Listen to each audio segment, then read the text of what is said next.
എന്താ അമ്മച്ചി മീൻ കച്ചവടത്തിൽ നഷ്ടം വന്നോലിരിക്കണം? മീൻ കച്ചവടത്തിലല്ലടാ, തുണി കച്ചവടത്തിലാണ് നഷ്ടം വന്നത്. ആ, ഓൺലൈൻ വഴി എന്തെങ്കിലും ബുക്ക് ചെയ്തിട്ടുണ്ടാവും. പൈസയും പോയി, ഐറ്റവും വന്നിട്ടില്ല. പൈസ പോയി, പക്ഷെ ഐറ്റം കിട്ടി. പിന്നെന്തിനു വിഷമം? എടാ, ഞാൻ ചുരിദാർ ബുക്ക് ചെയ്തിട്ടേ വന്നത് സാരിയാ. നിനക്കറിയാലോ ഞാൻ ചുരിദാർ മാത്രമേ ഇടുള്ളൂന്ന്. അതപ്പാണ് റിട്ടേൺ ചെയ്താ പോരെ? മതിയായിരുന്നു, പക്ഷെ നിന്റെ ഭാര്യ അതിനു മുമ്പ് അത് എടുത്തോണ്ട് ഓടിയില്ലേ. അതാണ് എനിക്ക് ഏറ്റവും വിഷമമായത്. ഒരു കാര്യം ചെയ്യ്, അമ്മച്ചി അവൾക്കൊരു സാരി ബുക്ക് ചെയ്യും.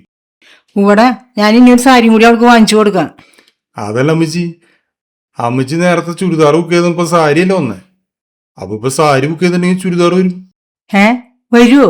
വരും. അന്നപ്പോ തന്നെ ബുക്ക് ചെയ്യട്ടെ. അപ്പൊ ബുക്ക് ചെയ്യും. ഇവന്റെ ബുദ്ധി ഭയങ്കരാണല്ലോ. ബുദ്ധിയാണ് ഇവന്റെ മെയിൻ. ദൈവമേ, ഇത്തവണ എന്റെ പാകത്തിനും അളവിനും പറ്റിയ ജീൻസും ടീഷർട്ടും വന്നാൽ മതിയായിരുന്നു.